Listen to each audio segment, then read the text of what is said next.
Hey, what's up guys, and welcome back to Anime King 2.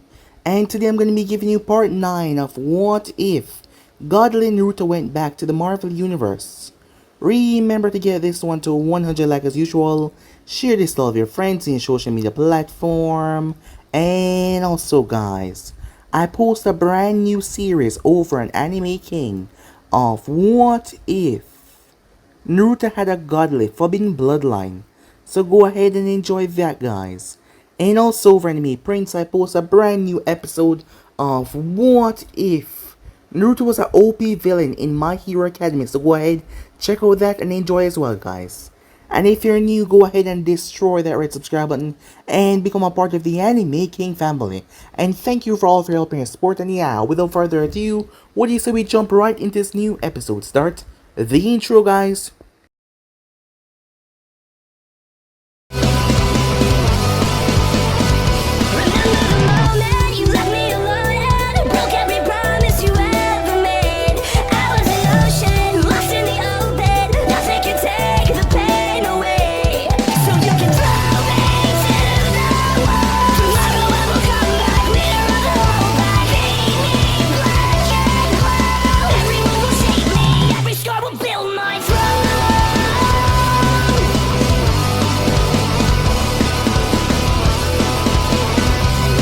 So the last part that we left off, Tony was working on a top secret thing.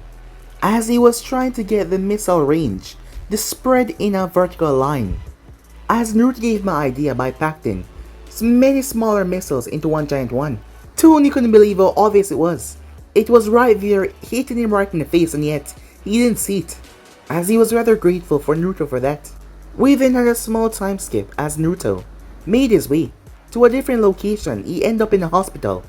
There was a woman on the bed as Naruto greeted her. She was the co-founder of S.H.I.E.L.D. She was Peggy. She was with Steve Rogers. As she was there back there with him, the both of them had a love that was undescribable. As she could never get over that. She had built S.H.I.E.L.D. to honor his legacy. As he had died, but she had built S.H.I.E.L.D. up to honor him. However, this man just showed up. She was rather calm. She was old, and she knew that her time was coming anyway, and she would get to see Steve again. Her niece Sharon came in the room, as she pointed her gun at Naruto, immediately seeing him here. This was a secret location, so to see him here was rather surprising. However, Naruto simply told her to calm down as he revealed who he was. Now that was shocking. Most people have been looking for this individual, and yet here he was, sitting so calmly and nonchalant. As he explained what he wanted to do, he told them that Steve was alive, and he told her that she had to die. She shot him right in the face. As Naruto got back up and spat out the bullets, shocking Sharon as she couldn't believe it as she looked towards her gun. She shot him right in the face, but yet he was completely fine. However, Peggy was shocked that Steve was here, as she couldn't believe what she was hearing as Naruto explained the details. Some time after that, Naruto was in bed with Natasha as he was telling her more about his clan, about back home, about his history. As Natasha heard many things, especially when he talked about the harem. She couldn't go on with Naruto so much anymore. Naruto had stamina like she couldn't believe. He never seemed to get tired. As she had an idea though. She ended up meeting up with Jessica Jones. As the woman had incredible strength, she was experimented on some time ago. This was one of the safe houses that Natasha was at, as she was here to monitor her. Natasha knew that if he were found out about this, he would be angry, but, well, she wanted to do it. As she told Jessica who she really was, who was shocked. As she told her that her boyfriend was just like her. He had super strength as well, and he could do many more things. Because Natasha wanted to do a threesome. When Naruto came back, as he saw what was going on, when the girls told him what was going on, he freaked out and he ended up flashing away, shocking Jessica. Naruto arrived at Tony and told him what was going on. Tony told him to get the hell out of here and do his business, which made Pepper rather angry. However, Naruto was different from most people. That is what the both of them come to realize. Most guys would jump at the opportunity, especially when it was your girlfriend bringing up this idea, but Naruto wasn't most guys. As he wanted to take Jess out first and get to know her, as he brought her to our all-fight club. As something like that was amazing for her. giving her strength. Some time passed after that as they end up sleeping together, all three of them. Well, it was amazing between the three of them, as Naruto did say that as well. However, he had a secret project going on, as Natasha gave him the location of her safe house as he brought Peggy there, as he told her about the concept, what he wanted to do. As Naruto was going to change things, there was Hydra and Shield, and Peggy needed to be back on her feet, as he was going to reverse her back to a stage of her life, where she would be able to do something. As there was many complex things that he going on about, but she was able to understand when she saw him do a couple of things that shocked her. He had powers, strange amazing powers, as she was impressed. But now was not time to get all jumpy over that, as he told her what his plan was going to do. She was able to find out what he wanted out of this, as Naruto wanted to reverse the process that was done to Natasha, so she could have kids, as she was able to quickly find out that he was with the Black Widow. Well, she was really smart. So yeah guys, basically that's what I left off. You guys can switch across and play check of yourself, and what do you say? We jump right into this new episode without wasting any more time guys. Begin now. We begin this with Naruto as he was leaning on the railing, as the ceremony was currently going on. Peggy Carter died 8 days ago, as she wanted her funeral to happen in this church. Natasha wanted to attend, that is why the reason why he was here. As Naruto almost laughed when he saw Sharon went to the stage, as she gave her a eulogy. She spoke about Peggy. The woman was good, a very good actor, considering the fact that the both of them knew that Peggy was not dead. The procedure went off without a hitch, and she was able to move her own, without assistance, unlike the first few days, where she would regularly trip over and nothing, since her mind was still adapting to her body. Aside from that, Naruto couldn't believe how beautiful she looked. He finally understood why the captain fell head over heels for her. In the following weeks, he had to intercept all of the files of Peggy's death, so that it would be easier for her to return to society. The question is how he would do that, with maintaining the cover that she was dead.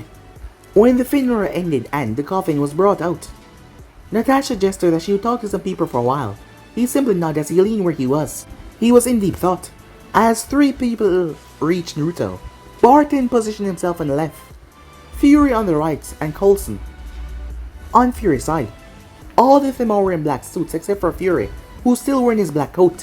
What the hell, One Eye? You didn't even change into a suit, said Naruto, looking at Fury. Fury's eyes started to twitch. I'm still wearing black, aren't I? He said. Oh, whatever you say, man, said Naruto, as he turned towards Barton. So, how do you like the bow? You couldn't leave a single note on how to use the thing. I almost destroyed the field before I figured out how to use it, Clint explained, keeping his voice at a calm level. It took him a month to figure out how to use a bow properly. Of course, he wasn't only studying the bow, seeing that he now had a new son to think about, and his rest of his family, so yeah, he couldn't just focus on that alone. The power of the bow depends on how far you pull the string back, and how long you held it there. And besides, all the explosions are not helping either, with how loud they were. And with Laura recovering, it is a good thing that Naruto left the cooler with ready-to-eat meals, as Laura is still bugging him to get Naruto to bring more food. Where is the fun in that, said Naruto. Oh, say hi to Lila for me. Say it's from Foxy. Clint snapped his head towards Naruto. Wait, you're Foxy? You didn't know, said Naruto. You're telling me that Lila never told you. That's gold, said Naruto as he started to laugh. In the past 8 months, Laura and Clint had been busy with Cooper, which caused him to spend less time with Lila. It was a good thing that she started to go to school, which took up most of her time. Another peculiar thing that happened though, she got a new imaginary friend that she called Foxy. She would play in her room with Foxy. The description of Foxy changed every time, and besides, the parents did not saw him or her, so that is why they believed that he was or her was imaginary. But here he was. Clint is seriously thinking about placing motion detectors and cameras all over the house. As Fury stepped in before Naruto made Clint lose it. What are you doing here? Natasha wanted me to come, so I came here for her. No plan or business, Fury said, as he continued his questioning. Nah, just pleasure. I wanted to tour London with Nat. I was alone when I first came around here. Tell me, are you any closer to finding the capsule? He asked Coulson. I am nowhere close. I was able to narrow down the crash site to a 100-kilometer radius, but it landed in an era where the ice is continuously shifting. If you don't find it in 3 years, I'm stepping in. The guy would have been in the ice for too long, said Naruto. Coulson was about to argue until they heard footsteps coming up the stairs. That is when they saw Alexander Pierce coming up the step. Nick, what the hell are you doing hanging out around here? And who's the new guy? As Naruto turned around, revealing a face that was similar to Sasuke, but with blonde hair. The sudden change surprised the three guys that was there first, but they were able to hide it. Good noon, Secretary Pierce. It's a pleasure to meet someone like you. I'm Nathan Umber. My father wanted me to pay respect for the woman that saved his life. Naruto smoothed the lie with a British accent as he extended his hand. Apparently these guys, he motioned towards the three of them, thought I was some kind of security threat. It's a pleasure to meet a fan, said Pierce as he shook Naruto's hand. Would you mind leaving for a while? I need to discuss something with my associate here. National security and all that stuff, you understand. No problem, sir, said Naruto. Gentlemen, said Naruto as he looked towards all three of them before he walked off. They were still stunned that he could change so quickly, in just a few seconds. Once Naruto was gone, Pierce turned right towards Fury. I heard that you're starting up another search for the captain. What's that all about? We have a new promising lead that specifically narrowed down the area, said Fury. That was a blatant lie, but this guy was not to be trusted. If that is the case, I want a report on it. I'm assuming that Coulson's leading the search, so I want Sidwell helping him. That might speed up the whole thing. After that, he simply walked away, not giving Fury time to veto it. Once he was gone, Fury gave Coulson an order. Make sure Sidwell doesn't lay a hand on the captain once you find him. As Coulson nodded, what no one saw was strange black markings crawling up inside of Pierce's suit once he shook Naruto's hand, as it just went away. However, it was still there though. That, my friend, was a eavesdropping seal and a high-reaching seal as well, combined with a little twist to keep it invisible. Time skip. The date was January 20, 2008. Fayetteville is a medium-sized city with a population not reaching 200,000 people. It's considered a military town due to its proximity to the US Army installation, Fort Bragg. Many trainees and soldiers visit the town to unwind and celebrate once they get time off. The bars are really popular with the soldiers, as expected. Tonight is no different than any other night. A particular bar near the edge of the city is a favorite of some of them. Good music, good atmosphere, and good drinks and good food. Everyone inside was enjoying themselves drinking, eating, chatting, except for one alone man, sat at the edge of a table drinking down some bourbon. The weird thing though, everyone is going out of their way to avoid this man. His name is Eric Stevens. He was the lost prince of Wakanda. 6 feet, 24 years old, muscularly built, African American man, with short black hair and black eyes. He can be described with one word, tenacity. His whole life has been based on his father's ideals. The night his father died, he discovered his ancestry of the most powerful civilization to ever exist. Reading his father's journal placed an impression on him.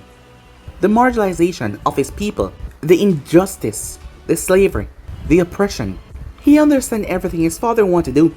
Use the power of Wakanda to change the world order. It's time for Wakanda to rule the world, as it should be. Eric planned out his entire life to eventually be the king of Wakanda. He studied hard and he fast-tracked himself to college. After he graduated with honors at MIT, he joined the US Navy until he eventually joined the Navy SEAL, and he was assigned to Team 6. In the short span of 2 years, he was able to complete 41 missions, and he has racked up 56 kills, causing him to earn the fear and respect of his comrades.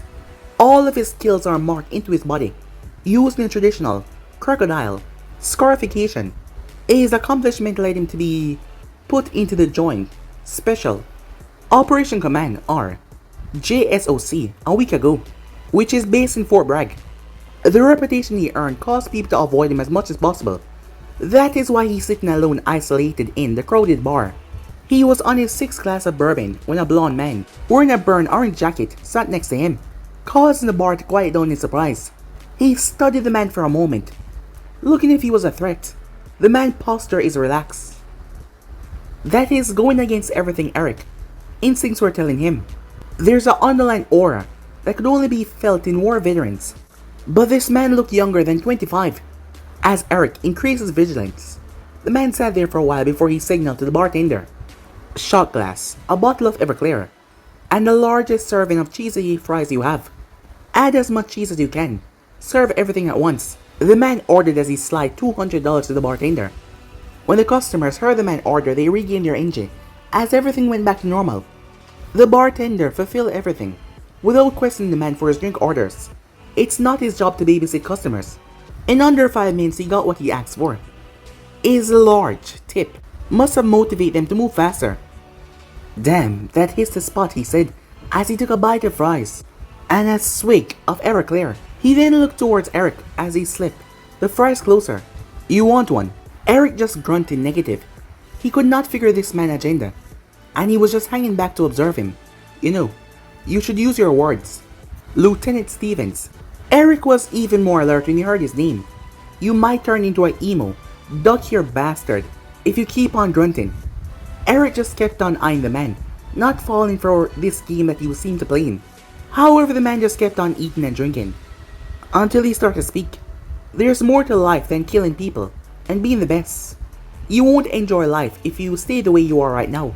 The man finished the bottle of Everclear and the fries in a short minute or two that he was sitting there. Follow me, he said. You're gonna want to hear what I'm gonna say. The man got to his feet and walked through the front door. Eric debated to himself if he should follow this man. The man clearly knows who he is and what he does. From everything he gathered so far, he may be from the CIA, NSA, Homeland, or any other agency out there. With nothing to lose, he got up as he left $50 on the table.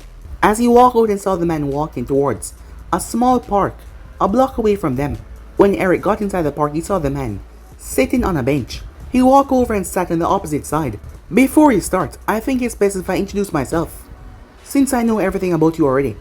You can call me Naruto. I do not work for any government or organization. I'm just a lone wolf, here to extend to you a piece of offer. As he held up a folder in his hand. Enough with all that bullshit. Just say your piece, said Eric. I want you to quit the military and come work for me.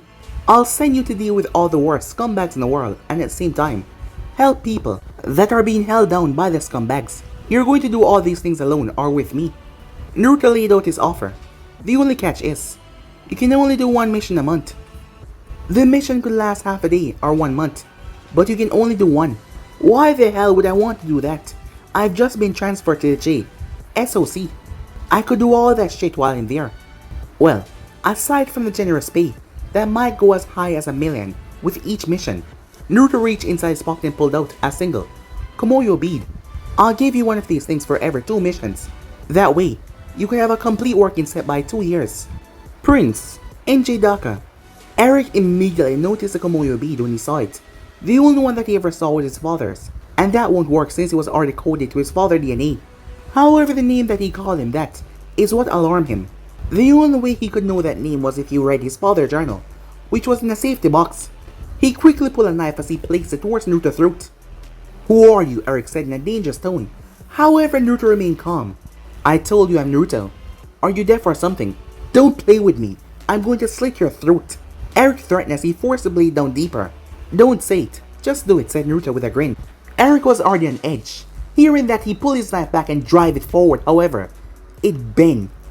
He felt a tingling sensation run up his arm. It was similar to when you hit a metal bat into a pole. You done yet? Said Naruto. I think I introduced myself with the wrong name. My name is real Naruto, but I'm more famous as Ninetales. The same shocked expression that other people had when you revealed his alias came on Eric's face. So you want to accept the job, he asked. He handed over the folder. As Eric took the folder and opened it, he saw the dossier of a British man. His shock turned into a justified rage as he read through it. He's one of the so-called Blood Diamond warlords, people who are controlling the African diamond trade. These are the people that he wanted to target but can't do inside the military. He looked up towards Naruto. Give me 1 week to process my exit papers, he said. Time skip. Natasha, safe house. March 30, 2008. As Naruto cooked dinner, Natasha and Jessica agreed to let Naruto cook, since his cooking was to die for. It's been over 9 months since Jessica joined their little arrangement. A month ago when they finally convinced her to move into the safe house / apartment. The decision was made since Naruto and Natasha are gone most of the time, and Jessica was staying with them when one or both of them was present. There is just no point for her to be living in her apartment when she spent half of her time there with them. Jessica relented after Naruto activates his puppy dog eye jutsu at full power. The whole thing just made her believe more that they are one crazy couple. It's one thing to have a threesome arrangement with a group, but another for her to be their roommate. Natasha and Jessica became close friends, almost as close as Natasha was to Laura. They were able to talk to each other about some personal matters, which was a massive development for Jessica. They were able to convince her to go back to college. In the following semester, slowly but surely they were pulling her out of her depression. As the both of them were chatting on the couch as they watched Naruto chop up some greens, when he suddenly stopped, Natasha called out to him, as he was just not moving at all. They looked at each other, wondering what they should do next. The both of them knew that Naruto wasn't exactly normal. Jessica is reminded of Naruto power every time Natasha tells censored stories of Naruto exploits. Although she could not connect Naruto to a serial killer, the both of them walk around as they approach him from both sides. When he suddenly dropped to the ground in pain, the both of them were shocked. This was the first time they ever saw him in any kind of real pain. Natasha saw him take a grenade head on and be on fire with the hottest flames ever, and he's never even once shown any discomfort. Jessica for her part had punched Naruto full swing sometimes after one of his corny pranks. They didn't know what to do as they tried to get closer, but a strange force pushes them back. That is when they saw him slowly turn into stone from the ground up. Natasha is practically sobbing by this point. Jessica decided it was more useful to hold on to Natasha, seeing that she can't even go near Naruto, but tears start to flow from her eyes as well, as Naruto's screams of anguish are driving the point of how helpless they currently are. When the solidification reaches hips, Naruto's hands came up as he gritted his teeth as he started to go through hand signs. As he pushed his hand down to the ground and poof, smoke filled the room. Natasha was still whimpering in Jessica's arms when the smoke finally cleared. The first thing he saw was a solidified Naruto on the ground, his palm pressed on the floor. The next thing they saw are 9 1-foot-tall creatures surrounding Naruto. Each of them are different. There was a raccoon, a 2-tailed cat, a 3-tailed turtle, a 4-tentacled ape, a strange dolphin horse, a 6-tailed slug, a strange winged creature with 7 objects coming from it, and a mix between a bull and an octopus, and the 9th one was an orange fox. That is when Natasha remembered one of Naruto's stories about the 9 creatures that can destroy a world. Each of them are placed inside of a human to become a weapon. She recognized Cram as a 9-tailed fox, a monster, sealed inside of him. But what are the other Bijus doing here? They should be left behind the elemental nation, but what are they doing here? Stupid kid, said Kurama. Go to the mates, Kurama. We're going to try and stabilize the nature chakra, said Jaiki. Kurama nodded towards Jaiki's suggestion as he walked over to the girls. Follow me, he said. As they followed him, as he motioned for them to sit on the sofa, which they did, he jumped up on top of the table. Jessica recognized him as a fox in Naruto's stories. There was nothing else he could do, so they follow. Here's the thing. Naruto did something stupid as you might expect, but he will be fine. So don't worry. How could I not worry? He's turned into stone, said Natasha. That's nothing. If he was still mortal, that would be a problem, said Kurama. As he did not realize what he just said, a ball of sand slapped him right in the back of the head. What the hell, Shikaku? You're not supposed to tell him about that, you dumb fox, said Shikaku. Kurama paused before he slowly turned towards the 2 girls. Can you two forget about what I just said, he asked, weakly. Natasha finally realized why Naruto pulled back sometime in the relationship.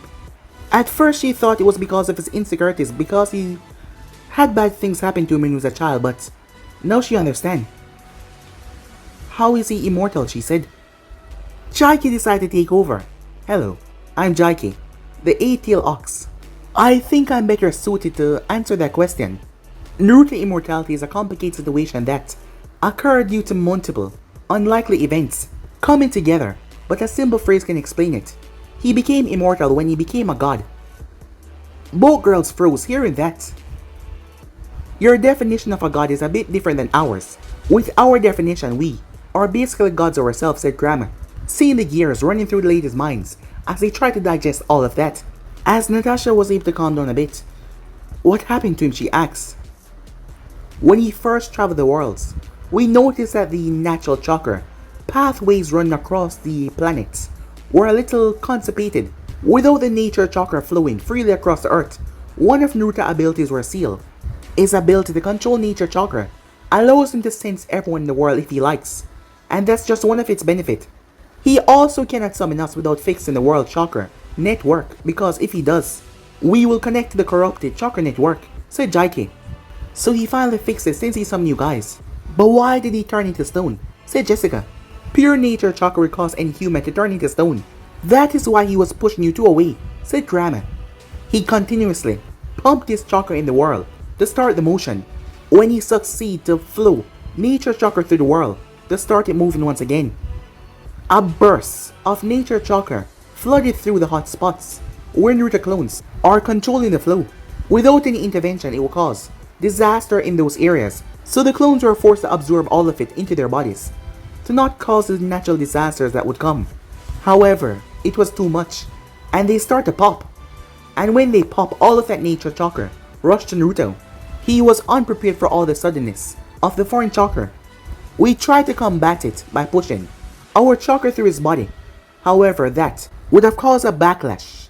That is why you two could not get close to him, because both of you would have get hurt, so he kept on pushing you away. However, he realized that the chakra output would be too violent, so he allowed it to overtake him instead of releasing it. And he summoned us to help him get out once he was solidified, and also have someone explain the events to you guys. Natasha tried to file everything away, but the number of assault in her mind right now, everything was just a lot. As Jessica saw Natasha getting overwhelmed, so she took over. When will he get out of that? A day at most. Tomorrow morning the earliest, said Jaike. Alright, thank you. I'll just take Nat to the room, said Jessica. Of course. We'll handle cleaning up the mess here, said Jaike. Have a good night. Time skip. Kamen-Taj. The Ancient One was baffled as a wave of energy washed over the world. Even the masters had to pause. Mordor immediately rushed over to her side with worry in his eyes. The Ancient One had made a move. She saw his desertion in the future, so she allowed him to read her journals. Seen a lot, and it put his mind back on track. Master, said Mordor, what should we do? The Ancient One looked down towards the earth. She was quiet for a long while. The earth chakra network. It's restored, she said. How? I thought Sorcerer Supreme Agamotto had closed off the network when he created the eye, said Mordor. When Agamotto forged his ultimate weapon to face off against Dormammu, he had to use all of the earth power to create a vessel that can control infinity stones. He was of course successful, but it caused the earth chakra to deplete, putting the world in a stagnated state. The fox. He healed the world, the Ancient One said. There was no other being that could kickstart the world chakra circulation. We need to find him before the new year, she said. Some things have to remain the same. She knew with him here, he would change things that should not be changed, and futures. Certain futures will not come to happen. She had to make sure that they find him. Time skip. Jessica woke up as she was alone. She remembered falling asleep with Natasha in her arms. As she must have been drained because the moment she set her head down, she fell asleep. Jessica had woken up through the night to make sure that Nat was okay. Not to mention the feeling of sleeping to something so close that could wipe out the earth was a bit concerning. However, they were supposed to be good, right? She got up, still wearing what she was wearing yesterday, as she made her way. As she saw Natasha staring at Naruto, who was surrounded by the puppy's eyes bejuiced. How long have you been awake? Jessica asked as she sat down next to Natasha. Not long, maybe an hour, she said. Thanks for being with me, Jess, she said. No problem. That is what friends with benefits do, Jessica said, trying to put some levity on this situation. It seemed to work since Natasha let out a small chuckle. Aren't you supposed to be at work today? Asked Jessica. Right. I should call Fury. Natasha didn't realize that she said the name of her boss out loud, although Jessica didn't seem to notice. Or if she did, she said nothing about it. As she picked up her phone and dialed. Boss, I'm not gonna get in today. Maybe tomorrow too. Give me a reason, Romanoff. I can't just put in nothing. It's personal. Okay, that's what I'll put in, he said. As there was a sound of static, as he placed them under a secure line so no one could eavesdrop. Now, tell me what happened. Natasha debated whether she should answer or not. In the end, she did something in the middle. Naruto did something stupid last night that incapacitated him for a bit. Apparently, he stopped a series of disasters the previous nights, and it wore him out. I'm just gonna shoot him a few times today to warn him not to do something like that again without telling me. Huh, who knew something could take him down? The Fury said, file that away for future use. As Natasha heard what Fury said, but she did not really care about that right now. After all, even if they did find something to take him down, Naruto was immortal. I'll call you tomorrow if I'll be able to come in, she said, as she closed and tossed the phone away. As Jess asked, your boss didn't take the news well. No, he took it a bit too well. He's probably already planned a whole bunch of stuff that can take down Naruto in the future. Natasha said with a bit more bite that she won't let out. Damn, he's cool, said Jess. That's his job, he's just really good at it. 3 long hours as Jess decided to get some breakfast for the both of them. As Naruto's statue started to crack, the cracking was getting larger and larger. The bright orange light started to leak through the cracks. Pieces of stone started to fall off, making the light even larger. The girls had to cover their eyes, peeping through the gaps of their fingers. It intensified for a moment before it died down, as Naruto's entire body was covered by a black overall, with an orange circle of the abdomen, a jacket, and a pair of boots that seemed to be on flames. His whole body was glowing the orange light. His eyes are showing that special thing that he called the Sharingan. Slowly the orange flames were sucked into his abdomen, revealing what he was wearing last night, his white shirt, black pants, and his flip-flops. As Natasha got up as she walked over, Naruto turned and she punched him across the face. She then gripped him by the shirt. You're not ever gonna do something like that again, she said, as she couldn't contain her emotions as she cried right into his arms. Shh, everything's alright. I'm fine, he said, whispering to her. Don't think you're in the clear yet. You have a lot of explaining to do to us. As Naruto nodded, seeing no other way out of the situation as he looked towards the Bijus. He noticed they were a little nervous, especially Kurama, as he wondered what was going on while he was out. As Naruto pulled them back all inside of him, as he walked back and gave Jessica a nod and a smile, before he sat down on the armchair, as Natasha sat right next to Jessica. What do you guys want to know? I want to know what happened yesterday, said Natasha. Didn't Kurama explain, said Naruto. He did, but we want to hear it from you, said Jessica. As Naruto thought about how to formulate this, he then spoke. Every living being produces chakra inside their body. When chakra is created while the container is full, the rest is released into the environment. In our world, chakra came from a group called the Yosuke. In this world, though, I have no idea who first used accessible chakra, but it's been left alone for so long that it has slowly atrophied in everyone, leaving only a small amount to keep people alive.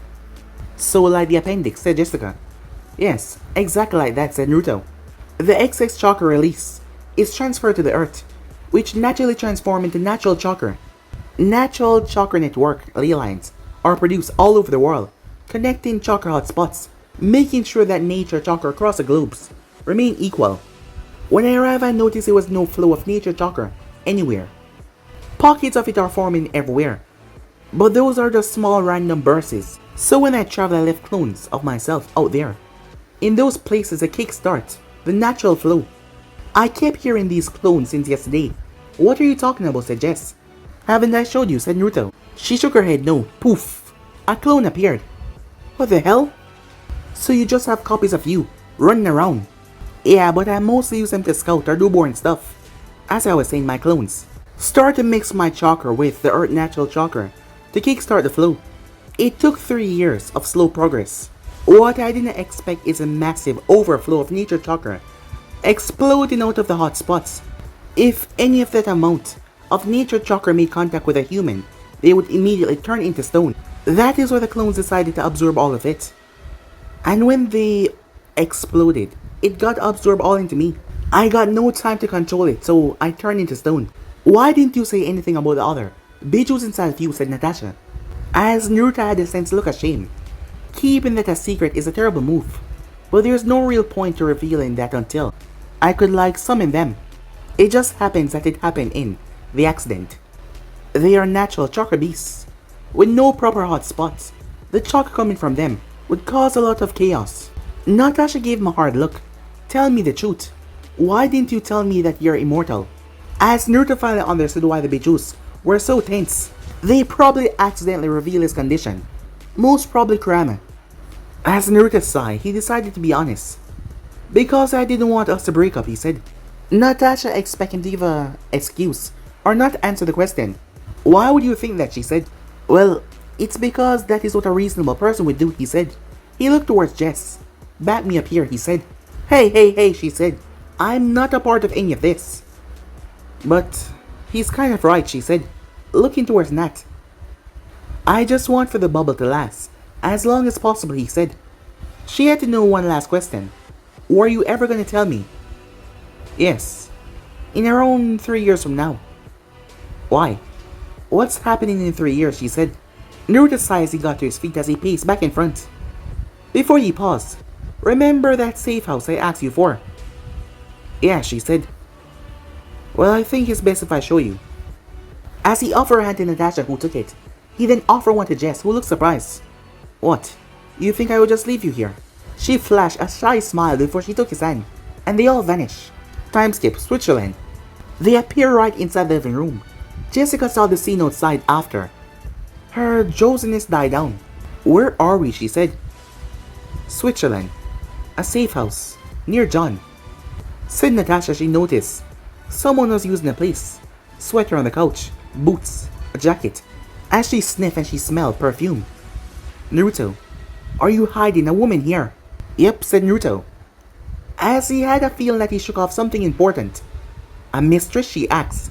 Don't we need to be married for that to happen, said Naruto. Naruto, she said in an angry tone. As Naruto realized that he's forgetting something big. However, the universe decided to throw him a bone. Naruto. Nat. What are you doing here? And why is Jones here? Sharon said that she came to the living room. Damn. I knew I forgot something, said Naruto. As Jessica stood on the sidelines, as she watched everything unfold, Natasha looked shocked seeing Sharon in her safe house as she turned to Naruto. You're having an affair with Sharon, she said. Jessica wanted to say that she's been doing it with the both of them, so that's not a big deal, but she decided to just shut up and stay quiet. What? No, said Naruto. Wait, you're dating Naruto? The Ninetales? Sharon said. As Natasha believed Naruto, so she focused on Sharon, trying to make sense of the whole thing. Let's all just calm down and discuss things without shooting at one another. We can shoot Naruto once it's all over. Is that acceptable? She said to Sharon. As Sharon nodded. Yes, I'm dating Naruto. We've been together for a little over a year. What are you doing here? I shouldn't be the one to answer that question, Sharon said, as she looked towards Naruto. He should be.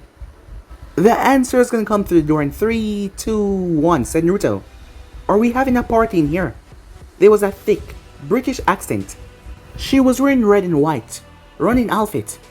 Natasha was confused until she recognized who the woman was. Peggy Carter, she said. Jessica realized that name. She was a war hero, as she was a big factor in Hydra downfall. I thought you were supposed to be like 90. Let me guess. More immortals, said Jessica.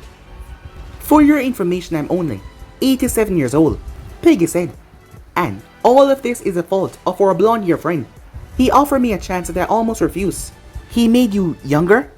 Yes, that is exactly what he offered. That and making me a super soldier. Natasha thought why she would accept Naruto's offer. She then realized, you know the captain is still alive. Jessica narrowed her eyes, Captain. As she remembered this woman and what she was, her eyes went wide. Wait, Captain America is still alive? Don't tell me he's here too, she said, looking around, before she turned towards Naruto. Can't you just drop everything at once, she said to him. Hey, that's not on me, said Naruto. It's not my fault that he decided to stay alive while half buried in snow. The girls heard what he said. Naruto, how do you know that he's half buried in snow, said Peggy. As Naruto froze.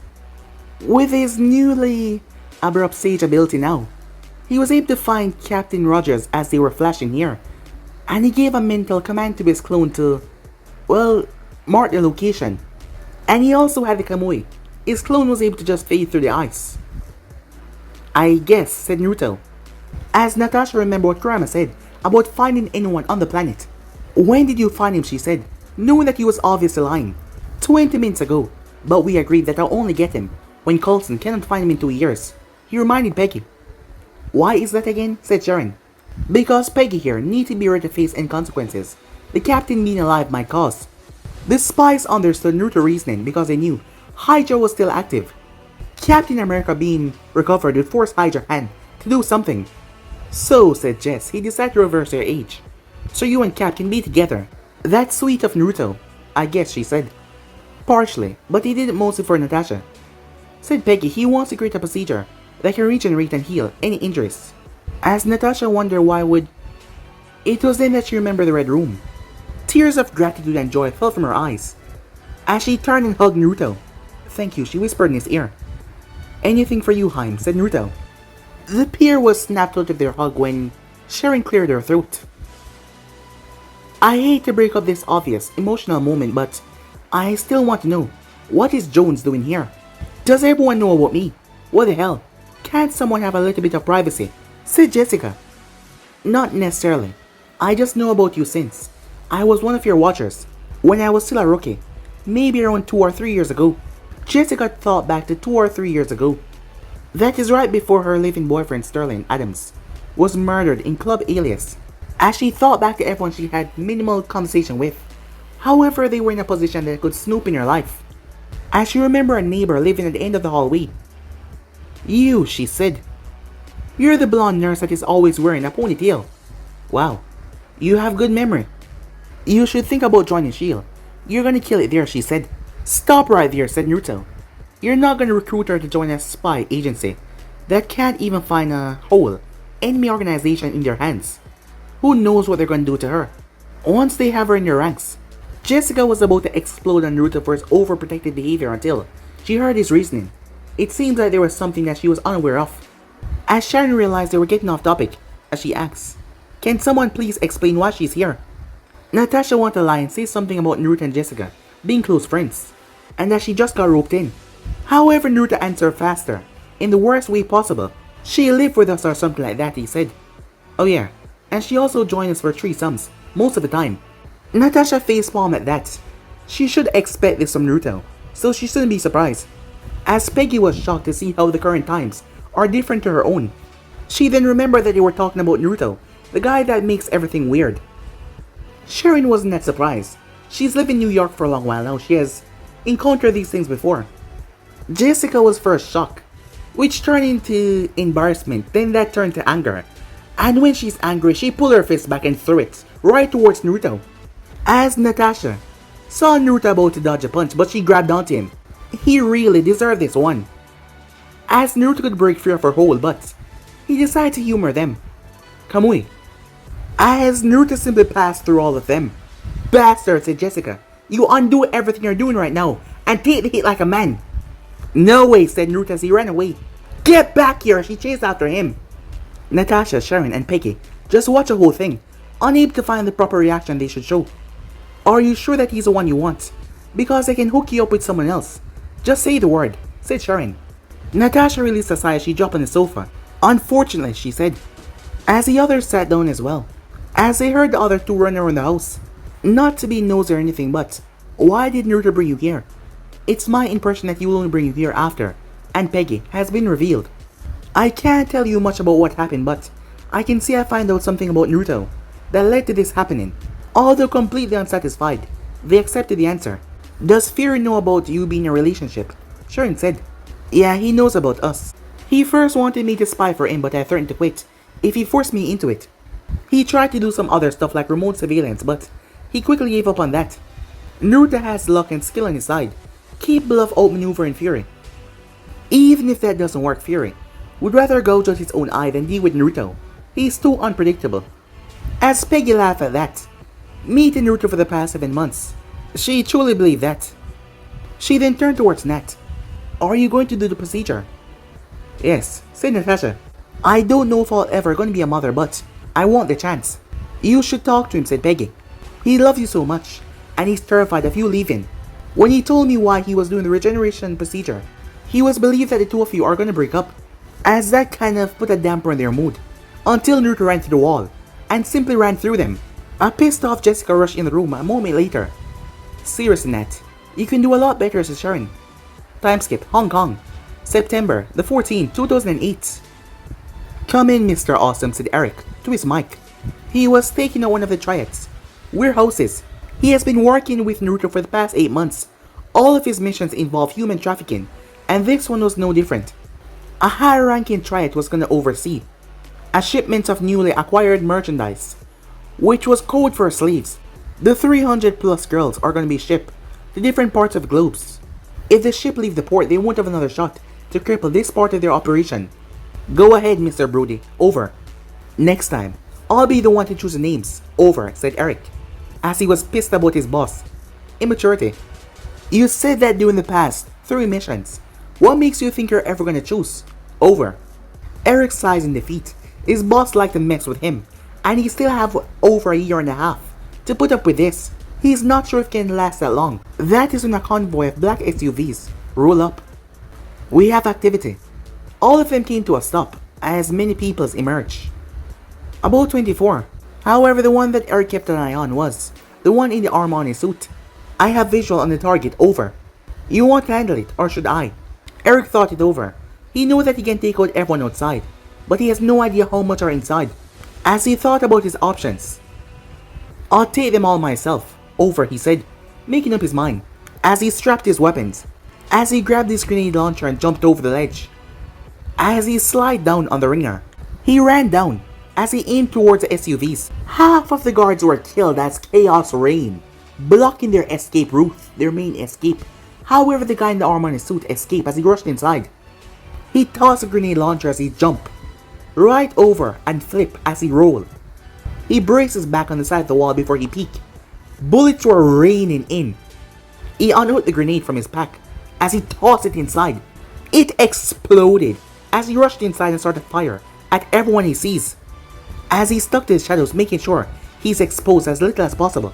As he cut through them like butter, making sure to count his skills along the way. He was about to enter the warehouse proper when he heard gunfire and bullets whipping by. As he hit himself, that is when he noticed a gunshot wound on his abdomen, real close to his kidney. It penetrated just below his bulletproof vest. Shit, he said to himself. Need some help, Naruto radio in. Shut up, I got this, he said. He pulled out tear canisters and his M18 as he brought down his goggles as he launched them. As the place was filled with smoke, he rushed in and started fire. His enemies were not as useless as he thought. Some shots still made their way towards him, but his bulletproof vest took the most of them. When the smoke dispersed, the massacre that he brought down was shown. He did not take any chances though as he shot all of them through the head. As he could not find the head poncho, he then felt the familiar sensation of a bullet wound in his leg. It seems like you've run out of luck, American, the triad leader said while pointing an AK towards him. Heh, but not before you, huh, said Eric with a small chuckle.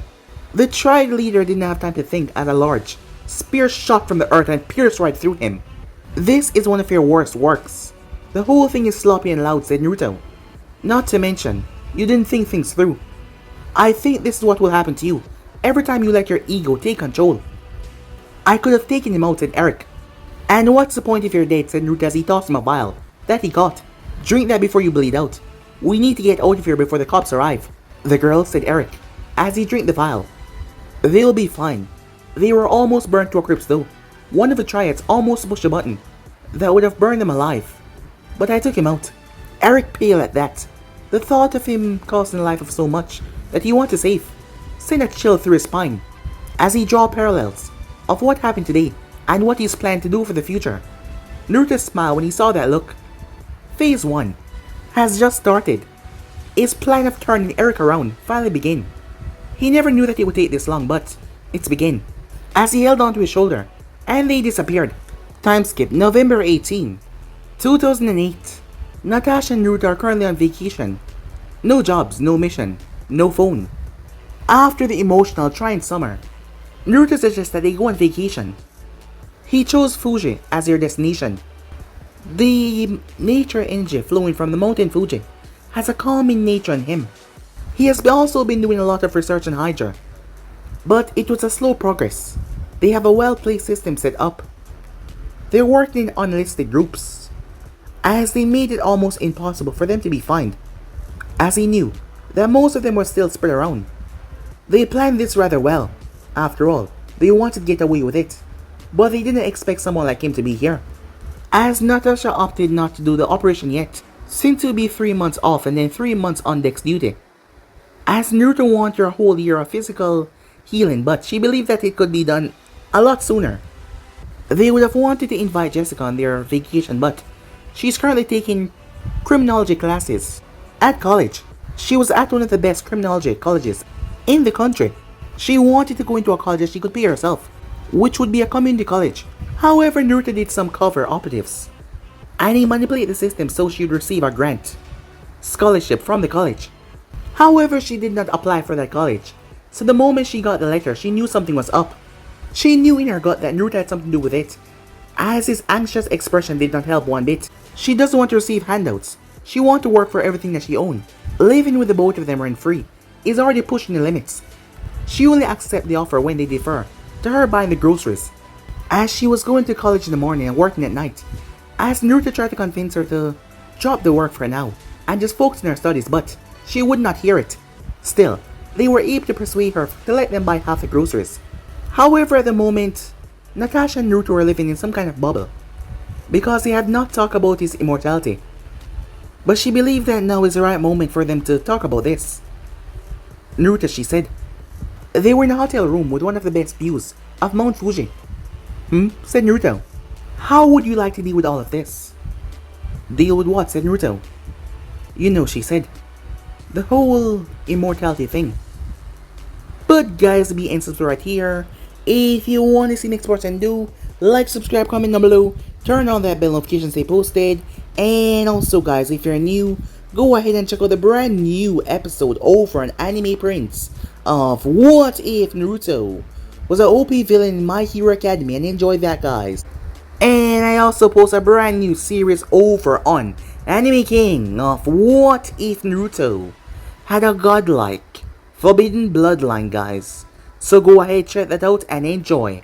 And remember, if you're new, yes, I indeed have 4 channels: Anime King 2, Anime King 3, and Anime Prince guys, that I post what if fun every single day. Yes, you heard that right, every single day for you guys to enjoy. So go ahead and destroy that red subscribe button and become a part of the Anime King family. And thank you for all your help and support. And yeah, without further ado, what do you say we get the hell out of here? See you guys soon. Peace guys.